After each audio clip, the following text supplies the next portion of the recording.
Let's go. Q93, Alexandria's #1 hit music station. Previously with the Morning Q crew. If you love a good burger debate, here's some fresh fuel for the fire. U.S. Today is crowned Habit Burgers Double Char the best fast food burger in America for the second straight year. And I've never heard of Habit Burger. Well, the Habit says the burger's signature flavor comes from cooking its patties over an open flame, which is a tradition that dates back to the chain's first restaurant near Santa Barbara in 1969. Okay. And it seems like most people are happy for them, except In-N-Out Burger. Oh, okay. All right, here's the top 10. You ready? Number 10, double meat Whataburger from Whataburger. The son of a Baconator from Wendy's. The Whopper from Burger King came in at number 8. The cheeseburger from Five Guys. I wish we still had a Five Guys here. It was very expensive, but it was a treat every now and then. I don't think I've ever eaten Five Guys, though. It's only, like $20 for a burger. Really? That and some fries. Cool. It's big portion sizes, though. Maybe that's why they're in the top 10. The Smoke Shack from the Shake Shack. That's a tongue twister. I know. Smoke Shack from the Shake Shack. The Butter Burger Cheese Double from Culver's. The Papa Burger from A&W. We're now in the top 3. Number 3, the Original Double from Freddy's. Yeah, we got a Freddy's right down the road. We got 2. Yeah. We got one in Pineville as well. Right. Number 2, the Double from In-N-Out. Very popular, yes. And then number 1, as I said, the Double Char from Habit Burger and Grill. Shout out to Freddy's. We went there for their grand opening in Ellick, and I really enjoyed it. And I didn't even get to try half of what I wanted to try. I haven't been back. But you know what? Today might be a good day for an Original Double from Freddy's.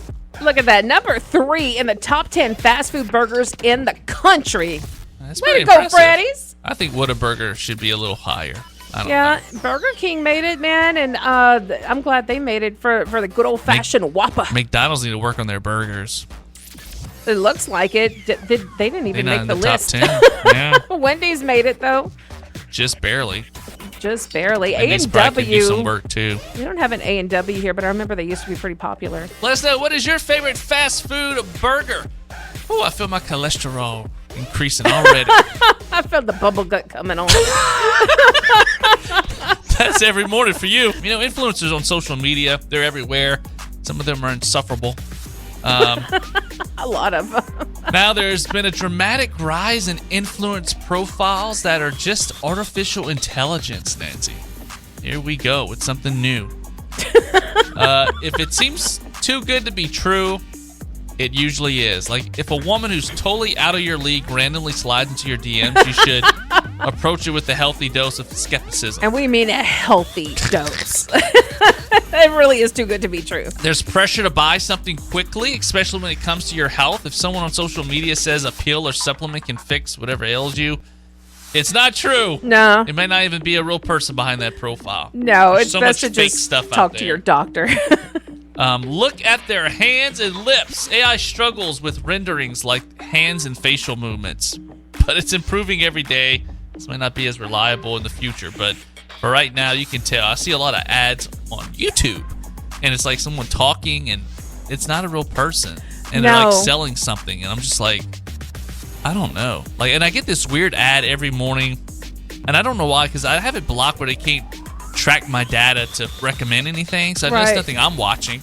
They have this stupid ad. It's about poop paralysis.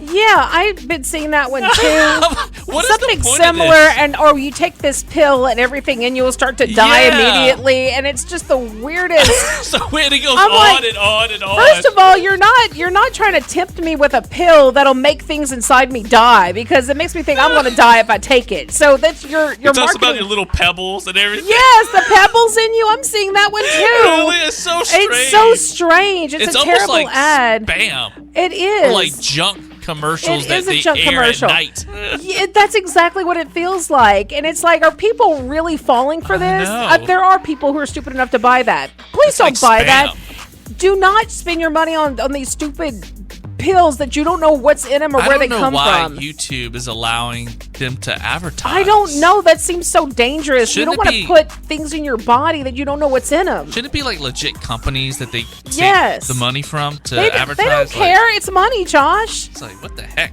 It's money. That's on the company. That's how they look at it. Also, consider the length of the video. Time is one of the biggest enemies of AI-generated video. Short clips are easier for it to get right because that's less opportunity for mistakes to appear. So that's how you can spot an AI influencer on social media. Find us on social media. Q93 Alexandria. We're real. And We at Morning promise. Q Crew. For now, we're real.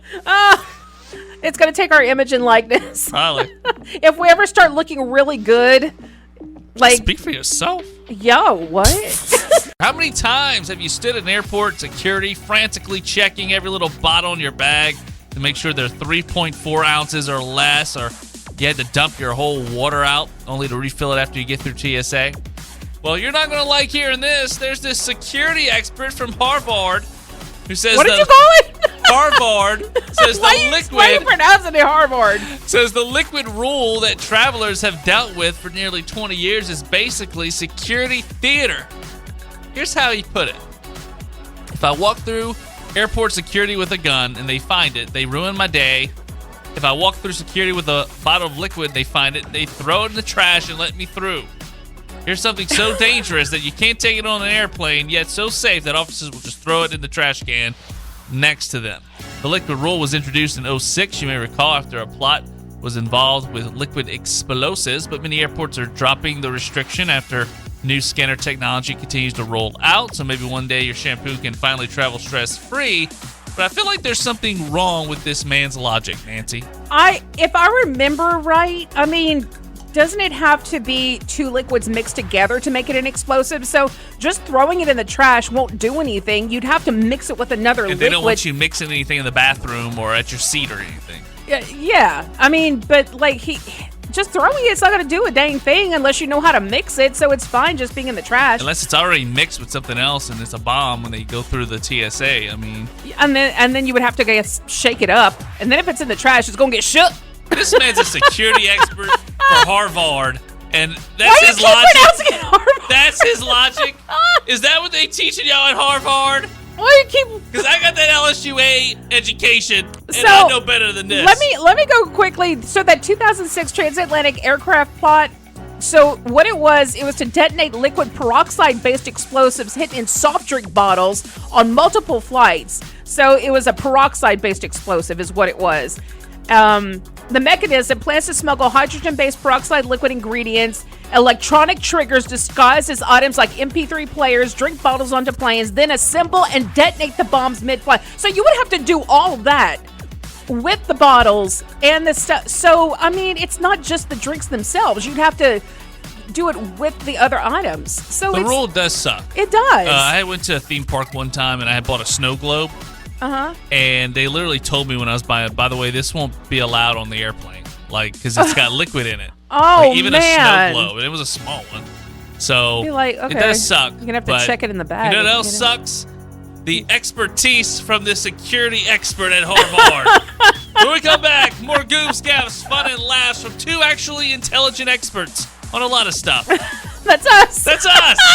Josh and Nancy K, your morning Q crew on Q93. All right, Josh, there is a viral TikTok where a couple shows how a Shake Shack appears to charge more for menu items if you decide not to tip. Like, I don't know how it does, but here's the deal, okay? In the video, a couple orders on their own from a kiosk 3 shakes, which range in price from $6 to $6.50. They go to checkout, and it asks how much you want to tip. So they ask you in advance, 15%, 18%, 20%, or no tip. They select no tip, and a pop-up appears that says, uh-oh, there's been a pricing update to one or more of your cart items. They go back to the cart and see that all the shakes are now 50 cents more each. Naturally, people are fuming in the comments, but it also begs several questions. Are these updates directly related to the tipping, and wouldn't happen if they did tip? What if they would have just tipped like $1 or even 1 cent? Was this some kind of weird software glitch, or was it intentional? And if it's legit, how could it be legal? Well, Shake Shack commented, quote, Thank you for bringing this to our attention. This is not a Shake Shack policy, and we are currently looking into it with our licensed HMS host. How do you say that? Sure, Jan. Yeah, that operates this Salt Lake City airport location. So this wasn't a standalone location, and the company is implying that this issue is an isolated problem. Some people have their doubts about Shake Shack not being aware of this happening, but others say they should get the benefit of the doubt. Shake Shack founder Danny Mayer has been outspoken over the years about tipping culture going too far. Shake Shack even abolished tipping for a bit before allowing it again a few years later. But even as recently as 2023, Danny said that customers should not feel obligated to tip for a simple order, and he was fine with anyone choosing to tip zero. So it would be weird for them to strong-arm tipping like this. So, you know what I think? What? I think businesses and companies need to pay their employees better wages so the people don't have to tip if they don't want it. Tipping wouldn't be as big of a deal if they didn't do it. That's what I think. I Waitresses, agree with you. waiters, they should be paid enough where they don't have to rely on a tip. I agree with you. And tipping should be for genuine good service and out of the kindness of someone's heart. It shouldn't be mandatory. It shouldn't be already included in the price. Like, pay these people what they deserve to be paid, and then let tips be something extra. I agree. That's what it ultimately should be. But it's out of control. It's out of control. The self-checkouts want tips. I check myself out. I check myself out. But like in Europe, they don't tip, Yeah. because they pay them what they're worth. But that being said, a lot of people will clap back and say, oh, then the cost of your food, everything else is going to go up. I'm okay with that. I am too. Because even if pay them what they're know worth. if the shakes were a little more to consider the tip, like, I'm okay with that. Now, I work with somebody at another job, and she has another job elsewhere at a restaurant, and the owner got rid of gratuity tipping, where it's a table of so much, they add a gratuity to it. I don't like that. I like it because if you're busting your butt trying to wait on that many people and nobody leaves a tip, I think you should have a gratuity involved. I would find it hard to believe somebody with 6 or more people would nobody at that it table happens. would. It happens more than you think. That's unbelievable. Because I've had a lot of waiters and waitresses in my family. But what I'm saying is they should be paid where they don't have to rely on a tip, no matter how many people are on there. I agree with you. If they just raise the menu items prices, you wouldn't have to raise it that much. Because now, how much lower is it and you're still counting on a tip? I think people would be still paying less than what they would have to tip. It's a delicate balance because I think a lot of people probably wouldn't go eat out at that restaurant anymore, but you would have to get rid of it across the board. And I don't know, a lot of people would. I don't know. I feel like there's a better solution somewhere. There is a better solution somewhere. It's a delicate balance. I wish somebody would tip me. I know. We used to have that little thing where we'd say, hey, tip us for nobody participated. Nobody tips anymore. Nobody tips. But you were asking for a tip. I don't call in your birthdays because I ain't going to take it unless you give me a tip. How about that? There's this Reddit user, Nancy, that asks people a simple question. What luxury did you stop wanting after you finally experienced it? The answers poured in, and many of them have the same theme. A lot of upgrades are just too expensive, and many come with hidden costs and fail to live up to the hype. Here's some of the best examples. Hot tubs. They're fun at first, but way too expensive to upkeep. They are. Plus, they often get unused most of the year. That is true, because my mom's cousin and her husband had one, and they didn't use it all that often, but it was really cool to have it, though. The last thing you want to do in Louisiana is go in a hot tub. It's too hot as it is. It is, but they would use it, just certain times of the year, but the rest of the year they'd have to keep it covered, and then just get it professionally cleaned and stuff. First-class flights. A bunch of people are saying that the upgrade isn't worth the massive cost. And that is a lot of massive cost.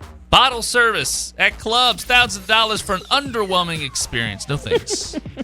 Designer clothing and handbags. Apparently, the excitement fades quickly after the purchase. It's more of a class or it's a rush. Financial statement. It is. It's a big rush, and it's just to show off and say, "Oh, look what I could afford." I have a family member on Facebook. She loves to post pictures of if she's like at a place and she has like a martini glass, but she'll make sure her Coach purse is also in the shot, so people know she's bougie. What? If that's your thing, that's your thing. But it's multiple times that Coach purse has been shown in photos. It's not my thing personally, but if that's something you like, and you could afford it, that's your thing. Owning a boat. Boats are money holes. Yeah. Most of the time, they're a lot more hassle than they're worth. It's probably better. Yeah, unless you're somebody who likes to go boating a lot, like go fishing or go, water skiing and stuff, then it's worth it if you live on a water property. But if you just go fishing or water skiing a few times a year, it's better to just rent a boat. That and campers, four-wheelers, Yeah. always seem to have lawnmowers. It's better to just rent stuff unless you're going to be using it a lot. Going to a pro sporting event. People say it's way too expensive, and usually you'll get better seats at home. Yeah. Unless somebody like you, you have season tickets and you go all the time I enjoy and you're the a diehard atmosphere. fan. And yeah. I really do, but it is getting too expensive even for Right. that. And sometimes it is easier just to stay home. And you know what? You're going to hate this. But what'd you say? It's your cousin who has the Coach bag? Yeah. Is that what you said? She might be thinking the same thing about you every time you post yourself at a Saints game. I don't look hardly at him. do that, though. Yes, you do. No, I don't. Yeah, you go to every time you go to the Saints game, you When is posted the a last time picture. I've posted something? Just whenever you go to a game, it's I like, might have on went the to way two to the games last year, honestly, because But with just I'm work, saying, like whenever you do go out to the game, that's different. you're spending money, or I'm go just to saying, the theme park. Go to every the theme time park. she's taking a picture, she makes it a point that Coach bag is. Or you're at a theme park. Let's put it that way. Oh, I just post that because I love theme parks. Yeah, well, she loves her Coach bag. I know you were gonna hate it. I knew you were gonna hate it. I'm just saying. You people gotta love know things. this lady. It's okay. I know. You gotta know my cousin. I'm just playing devil's advocate. I knew you were gonna I know hate it. she's doing that to make a class statement. I'm not posting those pictures. I know. Look at me, I know. I'm rich, and because I'm not rich. I know, Josh. I'm just playing She with actually you. is well off. She don't even work because Josh, her husband makes so I'm much money. seriously just playing with No, you. no, I'm no, not. no, you're taking her side. I was not. I'm just literally playing with you. I was just playing There's devil's nothing advocate. wrong with Coach bags. Hell, when we went to New Orleans with my cousin. I'm just messing with you, Josh. Wait, listen. We went to New Orleans Okay, go with ahead. my other cousin. Yes.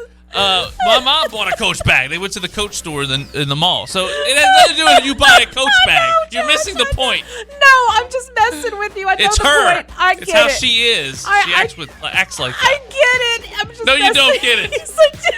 VIP sections at music festivals. One person described them as nothing more than fenced off seating areas. In-ground swimming pools. Yeah. It's a lot of maintenance. My parents have one, and it's just that's kind of another money hole. And then fame. Someone says the constant scrutiny and pressure. Oh, I can't know. We know all imagine. about that. Not really. Being on the radio? Come on, we're the best morning show in the country. We know all about that. After this segment, we dropped a few pegs. Oh, come on, buddy. Forget you and my cousin Coach bag. Younger adults love to complain about having to teach their parents how to use everything. I've been there before. I'm not as young of an adult anymore, but, I taught grandma how to get an iPad and use it and get on Facebook. I regret that. Oh, my God. Anytime there's tech issues, my dad's the one to ask me for help. But older folks are more likely to read the instructions. New poll out asked, when you get a new appliance or device, how much of the instruction manual do you read? 14% of people said all of it. No, I'm not reading that. Beginning to end, like it's a novel. 12% Gen Zers, 16% Boomers. My dad is the worst about. Did you read the instruction manual? Facts, anything about my truck? Such a dad thing. Look in the instruction manual. Oh my gosh. I'm only looking if I can't figure something out. 29% of people said most of it. 27% of Gen Zers, 34% Boomers, 43% of people said some of it. 38% Gen Zers, 45% of Boomers, 8% of people said none of it. 9% Gen Zers and 5% of Boomers, and then 6% of people said not sure. They can't even tell you if they read an instruction manual They or don't not. know. How do you not know? 13% Gen Zers, 1% of Boomers. Maybe they have dementia, so they can't remember. Maybe. Alzheimer's. So at least older people are trying to figure out how to use these overcomplicated smart products. For what it's worth, men and women, we're almost exactly the same. What say you, Nancy? So Kay? if it's something I can't figure out, I'm going to try to do it myself first. If I can't figure out, then I'll go to the instruction manual. But let me just say this. The instruction manuals aren't the easiest to read, first of all. And the diagrams are helpful sometimes, but not all the time. After a minute, if I get frustrated with the instruction manual, I'm just going to YouTube I'm trying to get someone to Today, though, you can just explain it to Google me. it or ChatGPT it. That's AI what will I'm- tell you the answer. Well, that's what I'm doing. If I go to Google, I usually get a video pop up, and it's usually like a YouTube video that explained to me how to do it. Like we were putting in an air conditioner the other day, and it'd been a long time since I had to put in an air conditioner, like a really long time. So I'm like, wait a minute, what goes here and there first? So we looked at the manual. My brother was helping me, and we're like, wait a minute, that part doesn't go there. So we just went to the video of how to do it on the website, and there's a website that explains it. Like you can go to the actual brand, and I'm like, oh, that's so much better than looking at the manual. But they do that on the manual. You can go to the website. So it works a lot with of it. things now you buy, they just have one little slip, and they're like, manuals at this website, or Exactly. the manual is so tiny You because do they the don't want to QR spend a bunch code. of money. Yeah, Right. The QR code takes you straight to the website where they Yeah. have a video that does it, which is easier than spending money on the I manual. want to say if you buy like an iPhone stuff, there's no manual included in it. Right. My dad's like, did you look at the manual? My mom's like, Jerry, there's no manual. When I got my car, the one I have now, I couldn't figure out how to open the gas tank. Oh, gosh. Because you open it from the inside of the car, and I never had a car that did that before. So I looked in the manual Find where to to open find it. how to open it. I'm like, wait a minute, I have to look through the index, the chapter, and I'm like, this is ridiculous. So I just Google Googled it. it, and it was so much faster than Yeah. looking through the manual. So Yeah. the question is for you: are you an instruction manual person? Do you have a father who is always telling you to, well, look at the instruction manual? We want to hear from you this morning. Q93FM.com. Use the Q93 app or DM us on social media at Q93 Alexandria and at Morning Q Group. An undersea power cable that is being built between Ireland and the UK was diverted by magic, Nancy. Magic? The magic of Harry Potter and fandom. And fandom. Yeah, you know how all the titles Harry Potter and the whatever. Oh, Harry yeah, Potter okay. and the fandom. Construction of the cable would have upended Freshwater West, which is a beach on the coast of Wales. But that's where they filmed the death and burial, spoiler alerts, if you've never seen Harry Potter, of Dobby the house elf. Yes, that's where he will ride. Oh, don't make me remember that scene. It was so sad. There's an actual memorial, though, there to Dobby on the site that's visited by people There all around the is. world. There's a bunch of stones and I rocks. want to go. And messages to Dobby and socks, as you would imagine. Look at the little site. They have such cute little stones that say R.I.P. Dobby with the drawings. Just because they filmed it there. Here lies Dobby, a free elf. Josh, I'm gonna cry looking at this. I didn't know they had that there. Well, after receiving hundreds of protest calls, the power company did some rerouting to save Dobby's grave. Yay! In doing so, they had to build it much closer to actual remains from the Bronze Age. Who cares about archaeology? Wait a minute, I care about archaeology. I was an anthropology major. Stop. Dobby's grave was more important, but they caved. So the Wizarding World fans united, and they won. So they went in between the Bronze Age and Dobby. I can live with that. It was in between, so both were saved. I'm good. I'm good. That is a win for archaeology and a win for the fandom. I'm happy, Josh. I was never a fan of Dobby, but that scene is very How are you emotional not a and fan sad. of Dobby? He was annoying. No, They Dobby introduce him. was He's like great. pounding his head, and he's like dropping cake on the visitors. Yeah, but, The but at Dursleys. the end, he saved him, and Harry Potter's my friend. yes. He's just annoying, and he was like stopping him from going to school and causing all kind of trouble. But he was trying to help, and Dobby was a free elf, and he saved him, and then he was, All right, save some of the story That's for what it's people like to watch. have friends. Pumpkin spice. Do you like pumpkin spice, Nancy? I do, but it's an overkill though during the season. It really is. I don't mind it. Like, I don't crave it like some people Yeah, do. I Like, don't crave it. I can do one or two during the season. It's a nice change of pace, but it's not like oh, I gotta have the pumpkin spice. I get excited when it comes out because that means the season's changing. Yeah. It's a signal for season change, for cooler weather, for my favorite season.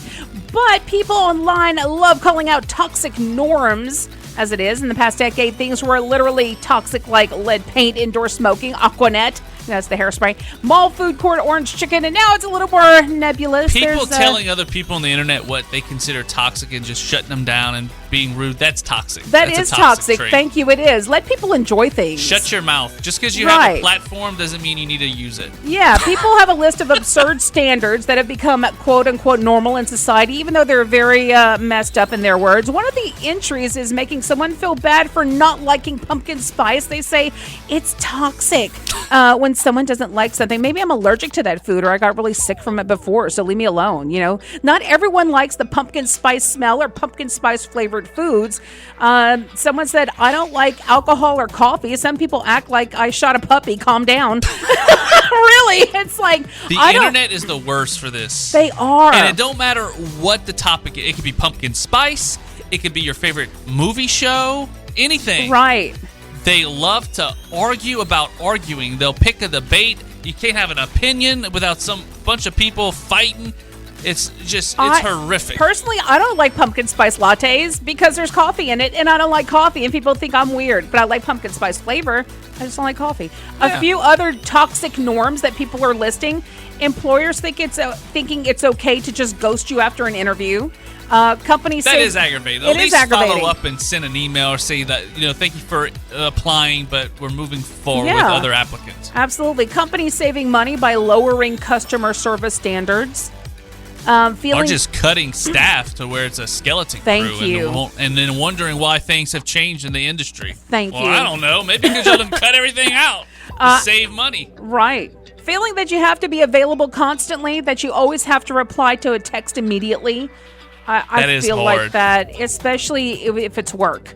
That's hard. That you have to be social and have lots of friends. Someone said the older I get, the more I value my solitude. I've always valued having a small circle.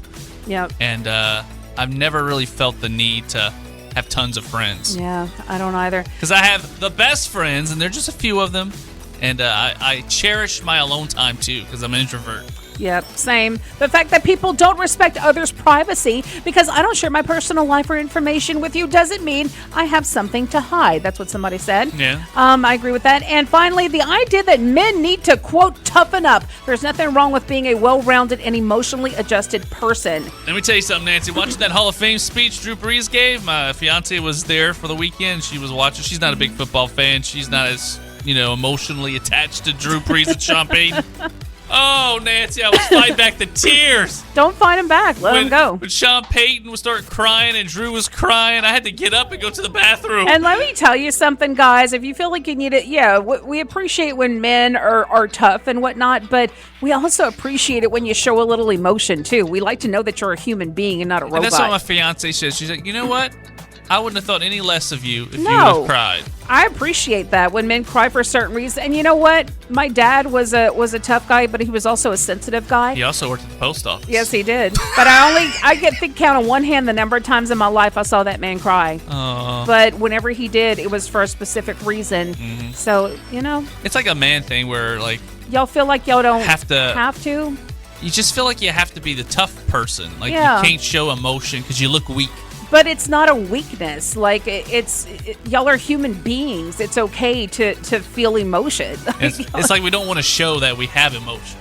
I get it. And sometimes I hate to cry in front of people, too. I know what you're going to say. All the time. But let me tell you, it's not because my feelings are hurt. That's how my body shows anger sometimes. Yeah. So sometimes if I'm angry, my eyes leak anger. I don't know if it's a woman thing, but some people, too, they just cry for everything. When they're mad, when they're sad, when they're happy, it just cry. Sometimes it's my body wanting to physically hurt someone, and it's my eyes are leaking that frustration out. Number one, the remains of birds following a collision with an aircraft is called snarge. Oh. The origin of the term appears to be military aviation slang and a combination of words snot and garbage. Poor birds. They're just in their own little space, and then all of a sudden we come along with these giant... Hey, move out the way! I know, right? Charles Dickens once used the word literally, like a YouTube commenter, where it means the opposite of literally. In the novel Nicholas Nickleby in 1839, he wrote, quote,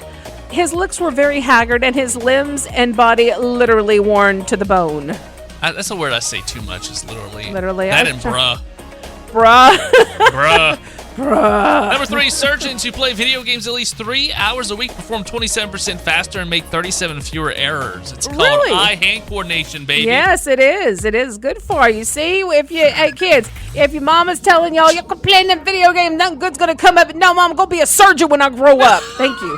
Popeyes didn't always get strength from his spinach in the early comic strip. Popeyes? I did by mistake. Sorry. Popeye didn't always get strength from. I was hungry. Leave me alone. I wanted some biscuits. Popeye didn't always get strength from spinach. In the early comic strip, he got his power from rubbing a magic hen.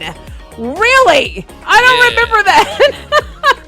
Number 5. They even have a link where you can go see it. He's rubbing a hen. Dang. Male coin spiders bite off their own genitalia after sex. Aren't you glad you're not a male coin spider? Because it makes them a better fighter who will do a better job protecting the female spider they mated with and their future baby spiders. Aren't you glad you're not a male coin? Isn't that wild? So I guess they could only mate once, maybe? Yeah, they're so protective. That's amazing. That's a good man right there. Spiders. Why it's always got to be spiders? You don't have to worry about him cheating on you. That's right. He's one and done. That's a man, boy. He's going to protect you. He's not going to cheat on you. He's like, that's my woman. I'm going to protect you, baby. That's today's 5 random facts. The question for you this morning, how many times do you use a bath towel before washing it? That's right. Over 24,000 Americans were asked, and the number one answer, Josh, was 2 or 3 times. Earlier, you said just once and you wash it, but 40% of people agreed with the number one answer of 2 or 3 times. But here's where it gets a little weird. The second most popular answer with 20% of the vote was washing it after 4 or 5 uses. Now, that's a little much. 10% of people won't wash their towel until 5 or 6 uses. Ugh. I know. 10% won't throw it in the washer until 7 or more times. So the question, when does the shower become pointless if you keep drying yourself off with an old dirty towel? And for the clean freaks out there, 13% agree with you, Josh, of people, they wash it after every use, which seems excessive, but nothing beats that fresh towel feeling, at least for most, because 1% said they don't use towels at all. Air dry for the win, they said. What? Yeah, that's a little crazy. So they just walk around naked until they dry. How's that possible? Because I come out the shower pretty wet. Yeah, I mean, you just walk around, air dry yourself naked till you How just do you dry not have off. water everywhere? I don't know. I guess maybe they have a bath mat that they can dry their feet on, but other than that, they just walking around till Drip it's drying? drip dry. Yeah. Maybe they have carpets that just shake it off. Yeah. Washcloth, you better be washing that after one use. Oh yeah, definitely. I know people Definitely. that they reuse it. No. more than once. I'm washing the washcloth Gross. every single time, okay? The towel, 2 or 3.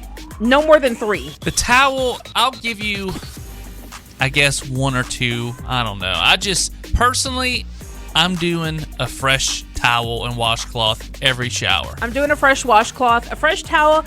It's clean water, and as long as you hang it dry, you know, it's fine. As long as you have fresh air circulating to dry it off, so where it's not damp, you know, the next time you use it and it's dry, you're just cleaning off clean water from a clean body. I have a weird thing with towels. Like even the hand towel by my lavatory where what I use to when I brush my teeth or wash my hands, like I don't like it when it's been used too much. I like you should a clean wash it. hand towel. I replace that thing pretty frequently. Well, you should, honestly. So for the hand towel, if it's near your toilet, you really shouldn't be using that for your mouth. Because every time you flush, particles are spraying everywhere. Well, I mean, you got to put it somewhere, Nancy. I know, but what I'm saying is if it's near your toilet, you wouldn't want to use it in your It's mouth. all in the bathroom. I mean, But some people have bigger bathrooms, is what I'm saying. I don't have that big of a bathroom. I know you don't. So I'd replace that hand towel maybe I faster should put than it in your a drawer or like keep it in not a bad idea. Or put it next to your towel that you hang over the shower. You know, it's a little further away, so it won't get as many of the poo particles on Let it. us know. How many times do you use a bath towel before washing it? Q93FM.com. Use the Q93 app or DM us at Q93 Alexandra or at Morning Q Crew. All right, Josh, if you're a parent of teenagers, anyone listening out there, one of the best things you can do to save time, getting your kids involved with the meals operation. According to a report, 82% of families have a default dining manager who handles meal planning, shopping, and cooking. It's a massive job that doesn't get the full appreciation it deserves, even if you're thanked at the table. So the dining manager spends about 2 hours every day on meal-related tasks. Here's how that breaks down. 18 minutes on deciding what to make, 19 minutes creating the grocery list, 27 minutes shopping for ingredients, 29 minutes preparing and cooking the meal. That's it? 29 minutes for prep and cook? What are y'all prepping and cooking that only takes 29 minutes? Well, they do have subscription services that you can sign up for. Like, you can put something I in the guess so. microwave or oven for 20, 30 minutes, and it's cooked. I know, but you're paying a lot of money for that. But if you're going and doing quicker. But if And it's you- healthier. But according to this plan, you're creating the list and you're shopping for the ingredients and deciding what to make. It's a So, lot. and according to this, that subscription service doesn't exist because you're doing all this work, right? So you're the subscription service. 22 minutes for cleanup. So I don't know. This seems like it's going to take a lot longer. But anyway, of course, the dining manager can delegate some responsibilities. 69% of dining managers believe it's usually easier to handle meal planning and preparation themselves than to pass it off to someone else. So I don't know, Josh. What do you think? I mean, obviously this works for families. I think nobody wants to be the cook or in charge of getting all the ingredients or doing all the cleaning, but Some everybody people wants to do. eat. Yeah. At night, their stomach starts growling. You're like, hey, I what we don't know. Listen, I'm like that. I don't want to be in charge of all that, but there are some type A personalities out there who are like, stay out of my kitchen. Oh, yeah. When Don't they are in do the kitchen, they want to be in charge. They want order. They're like, stay out. I'm going to be in charge of the groceries because they don't want anybody messing up their stuff. I appreciate that personality type. And sometimes it's better than Because having a I bunch don't of wanna be in cooks in the charge. kitchen, Right. so to speak. Pun intended, I guess. Yeah.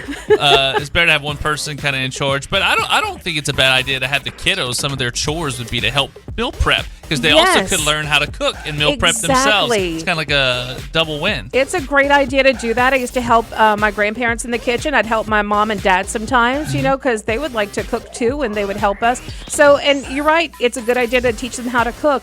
You know, start small. Teach That them how could to be their chore to clean teach up them too. how to clean. Exactly. And Get be them started responsible. young. So there you go. Let us know if you like to be the dining manager. Or you prefer to delegate some responsibility. Is it your kitchen? Stay out of my kitchen. Is it somebody else's? Let us know. Key93fm.com. Use the Key93 app or DM us at Key93 Alexandra or at Morning Q Crew. All right. I like how before we started this break, Josh is like, you got this one.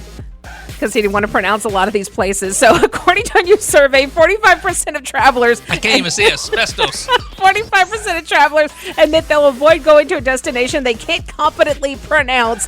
And I'm going to be fair, I can't pronounce quite a few of these places myself, but that's mostly foreign places like Reykjavik, which I can't pronounce that one because that one was in the news a while back because they had a volcano and stuff, so it was all over. That's the only reason I know how to pronounce Reykjavik. That one's in Iceland. But then you have Chamonix, France. You have what is it? Leo Bljana, Slovenia. See, I can't pronounce that one even with the pronunciation guide. You have Cinque. No, it's Cinque Terre, Italy. See, I can't pronounce that one. You have Fuerteventura, Spain. I can't pronounce that one. So 27% of people say not knowing the pronunciation has limited the number of places they consider visiting. 26% won't even Google a destination they're not sure how to spell. 23% worry about sounding rude when pronouncing a place incorrectly. 21% fear the embarrassment of being corrected. But on the plus side, they're willing to learn. 58% of people want to improve their pronunciation locale names before visiting a new destination. But here's my point. If I can't pronounce something and I want to go somewhere, I Google it. I learn the pronunciation of the place before I go there. You know, I don't ever let that stop me from going somewhere, but maybe Neither. subconsciously I do.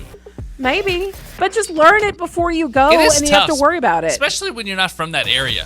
It is. Look at over here. You got Opelousas. You got LeCount. I know. You look at those words But and you're like, look, what? Even my friend from Ville Platte, where we grew up, okay, we knew how to say, like, look out growing up, but she was like, where y'all got that pie? Lee's and LeCompte? I'm like, girl, did you say LeCompte? But, It's tough. It really is. I had fun with my California friends when I lived there. I'm like, oh, you want to play a game? Let's pronounce this. Like, okay, Atchafalaya, Opelousas, They're like, how do you say your last name? Duplichet, Or Natchitoches. Natchitoches was one I tried to get them to say. But, of course, to be fair, they had other names. Like, I worked with all kinds of different people.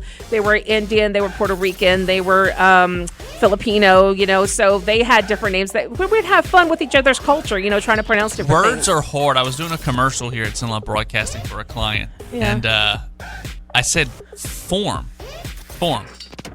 And F-A-R-M or F-O-R-M? F-A-R-M. Okay. I said something form. And the production director says, it's farm. Yeah. farm. That's why I was asking you, how are you saying it? Because I was I saying heard forms. F-O-R-M. Okay. I was saying it almost like a form. Yeah. He's like, you're pronouncing it wrong. It's because I'm from the country. Right. It's one of the things I haven't heard been saying F-O-R-M, right all yeah. this time. It's not form. It's Farm. Yeah. Farm. I'm saying form.